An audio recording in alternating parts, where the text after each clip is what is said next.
اللہ نے قرآن میں کہا کہ اجر میں اس کو آخرت میں دوں گا، لیکن اس کے اثرات ادھر ملتے ہیں۔ سر میرا سوال یہ تھا کہ اگر ہم پیسے دے رہے ہیں تو یہ تو نہیں ہوگا کہ اللہ میاں یہ کہیں گے کہ تم نے میرے لیے صدقہ نہیں دیا، تم نے تو اپنی پریشانی کے لیے صدقہ دیا؟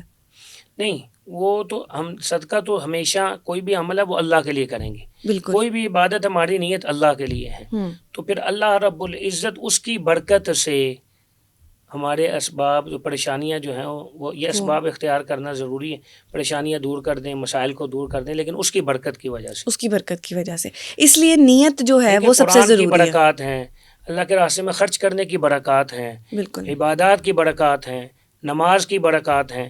پھر ہم رمضان المبارک میں ایک چیز کا اور بھی اہتمام کریں، دعا کا اہتمام کریں۔ کبھی ہم نے 24 گھنٹے میں اپنے لیے 10-15 منٹ نکالے ہیں کہ ہم ہاتھ اٹھائیں اور اللہ سے اپنے لیے، اپنے گھر والوں کے لیے، بچوں کے لیے، خاندان کے لیے، پوری امت مسلمہ کے لیے دعا کریں۔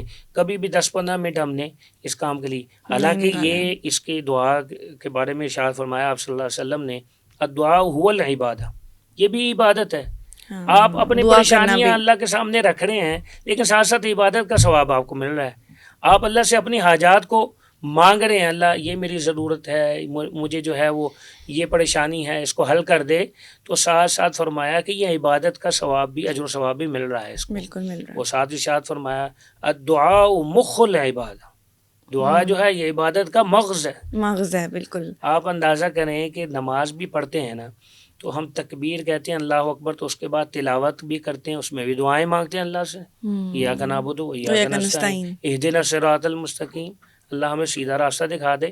پھر اس کے بعد ہم تسبیحات پڑھتے ہیں، دروشی پڑھتے ہیں، پھر آخر میں رب اغفر لی ولوالدی، یہ ساری دعائیں۔ تو جو بھی عبادت ہے، فرمایا دعا مخ العبادہ، اس کا مغز ہے۔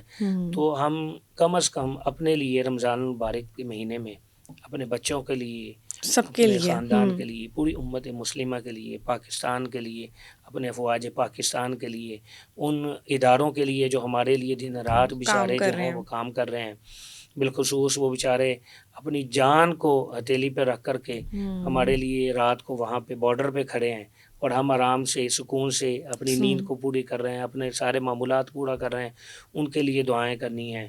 اور اسی طرح سے جو باقی ادارے ہیں ہمارے سیکورٹی فورسز ہیں، ان کے لیے دعائیں۔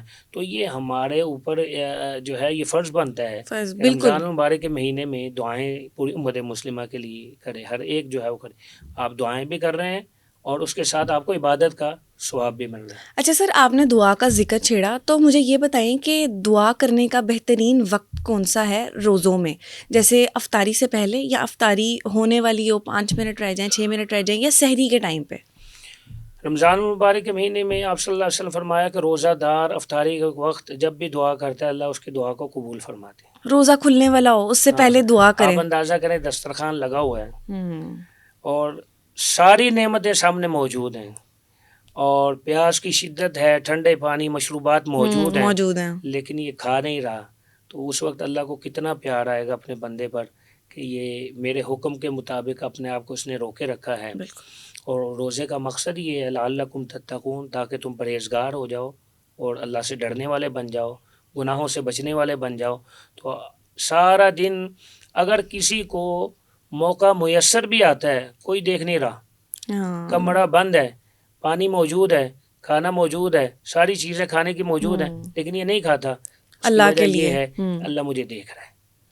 یہ جو اللہ کی ذات کی حضوری کا تصور پیدا ہو رہا ہے کہ اللہ مجھے دیکھ رہا ہے، یہ روزے میں ملتا ہے۔ اور اللہ یہی چاہتے ہیں کہ رمضان المبارک مہینے میں یہ متقی بن جائے اور یہ تصور اس کو مل جائے، اور باقی کے جو 11 مہینے ہیں اس کے اندر بھی یہ کیفیت پیدا ہو جائے کہ اللہ مجھے دیکھ رہا ہے۔ بالکل ایسے ہی ہے۔ آپ دیکھیں کیمرہ لگا ہوا ہے نا جی، کیمرے کی آنکھ دیکھ رہی، وہ لکھا ہوا ہے، تو کوئی بھی گناہ نہیں کرتا وہاں پہ، کوئی بھی چوری نہیں کرتا، کوئی بھی جو ہے وہ دھوکہ نہیں دیتا۔ تو اللہ رب العزت کی ذات کی حضوری کا تصور جب پیدا ہوگا، پھر انسان کبھی بھی گناہ کی طرف نہیں۔ اچھا سر، لاسٹ سوال مجھے یہ بتائیے گا کہ بہت سے لوگ نماز پڑھتے ہیں اور نماز پڑھنے کے بعد وہ اٹھ جاتے ہیں، ایک جو دعا کا سلسلہ ہے وہ دعا نہیں کرتے، تو یہ کتنا ضروری ہے اور کیوں یہ دعا کرنی چاہیے لازمی ہر نماز کے بعد؟ ضروری نہیں رمضان میں، ہر نماز کے بعد۔ اللہ رب العزت قرآن مجید میں ارشاد فرماتے ہیں وقال ربکم ادعونی استجب لکم، فرمایا کہ میرے سے دعا مانگو، میں تمہاری دعاؤں کو قبول کروں گا۔ ان الذین یستکبرون عن عبادتی سیدخلون جہنم داخرین، فرمایا کہ اگر اس میں دعا اللہ سے کوئی نہیں مانگتا تو وہ اللہ کی ناراضگی کا اسباب ہے. ناراضگی ہے بالکل. آپ کسی انسان سے مانگیں گے تو وہ آپ سے ناراض ہو جائے گا، 2-3 دفعہ سوال کریں گے، وہ کہے گا یہ بار بار.